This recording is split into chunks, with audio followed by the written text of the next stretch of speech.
Peace, everybody. I'm doing this video today in regards to the controversy surrounding ESPN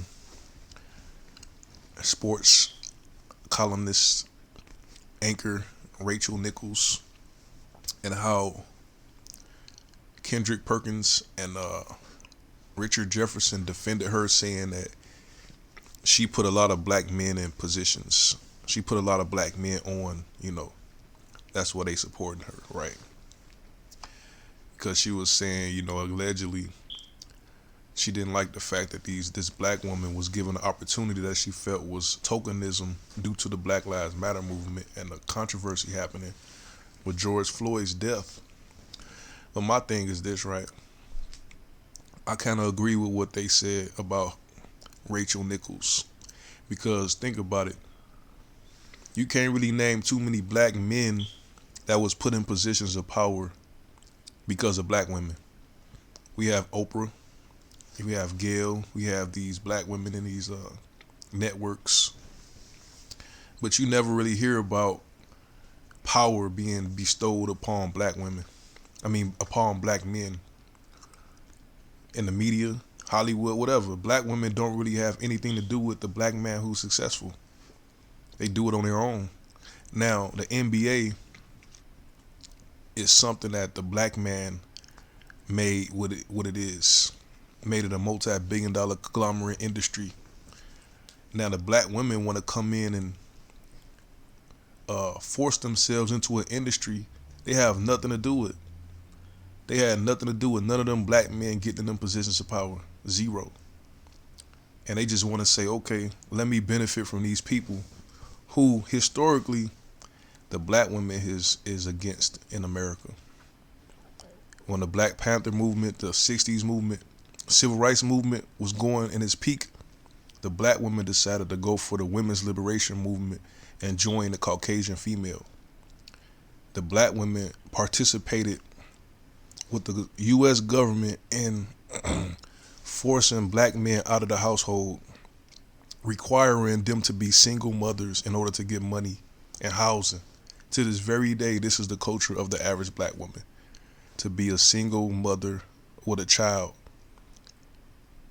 And these black women have absolutely zero success on a massive level. You might have some outliers, but their children are failing in school. Their children are going to the penitentiary. The children they raise are not running businesses.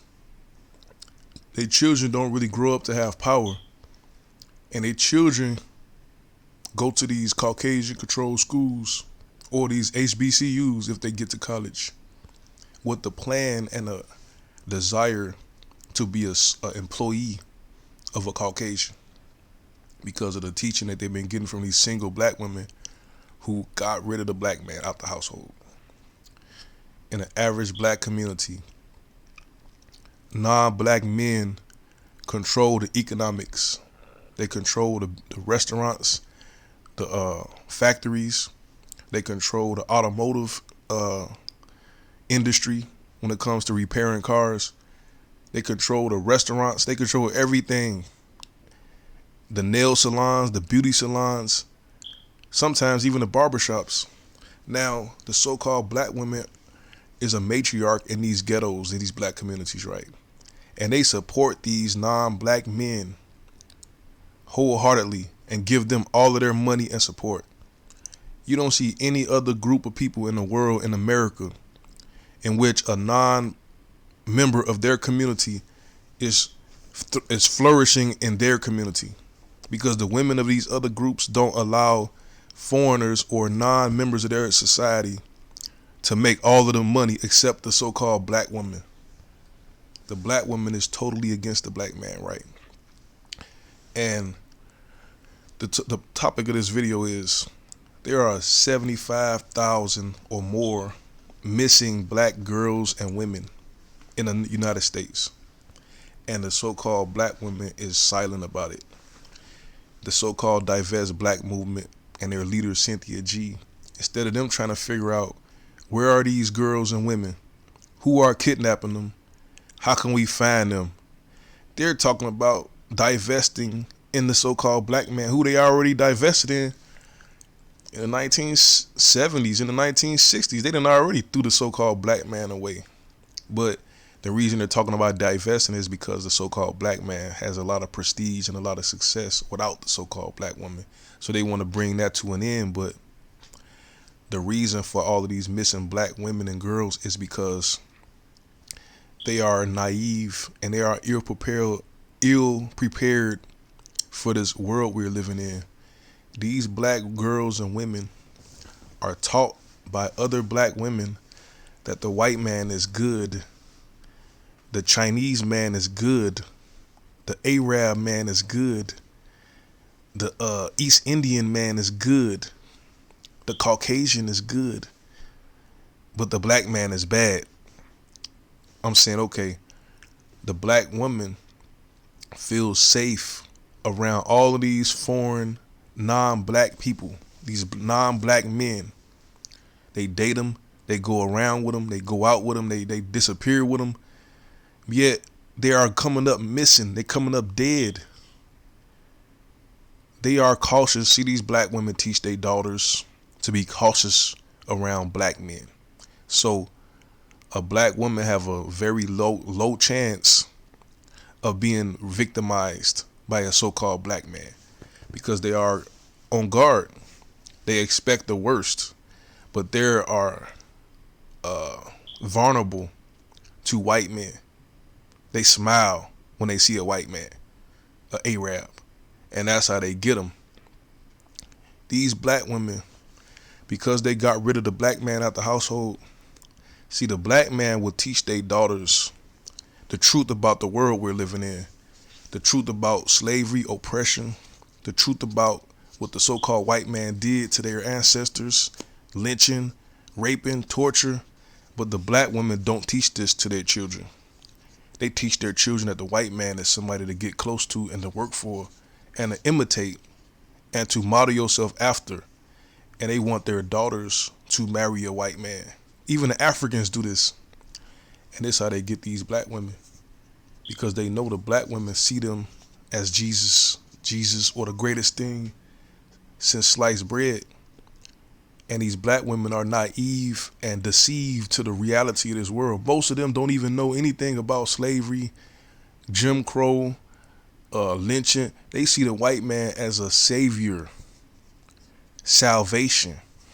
Even though this is the one who burnt down your cities and murdered hundreds and thousands of people, murdered millions of people to this very day. And these black women, instead of them trying to find out or force the government to find out where is these missing black girls and black women, they got together and voted for Joe Biden, a person who allegedly is into human trafficking. Probably have money invested in that whole industry of human trafficking for organs, for pleasure, whatever, the islands, Epstein Islands, stuff like that. But they got Donald Trump out of the office, and Donald Trump was rescuing hundreds of black children. Hundreds, watch this. He was rescuing them. Watch this. In ATL, like literally last year, they found hundreds of black children that was being trafficked.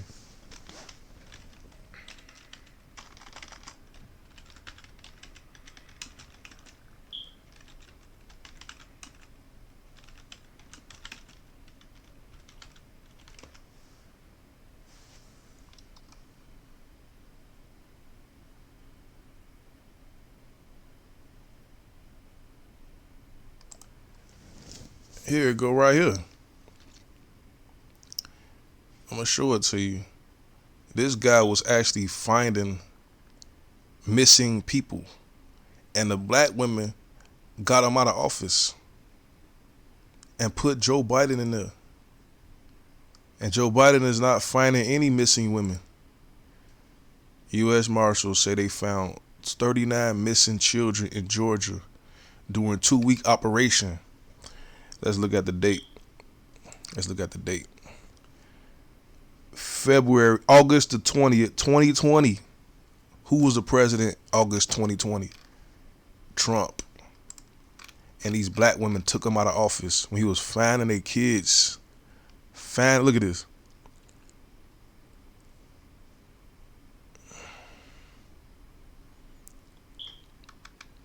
And these so-called black women to this day is silent about these missing children and these missing women. Black women, black children. They're concerned with criticizing and slandering the so-called black man and uplifting the image of the so-called white man who could be the person. I'm not going to say they're the only people, but the people who the black girls and the black women are most vulnerable to are non-black men.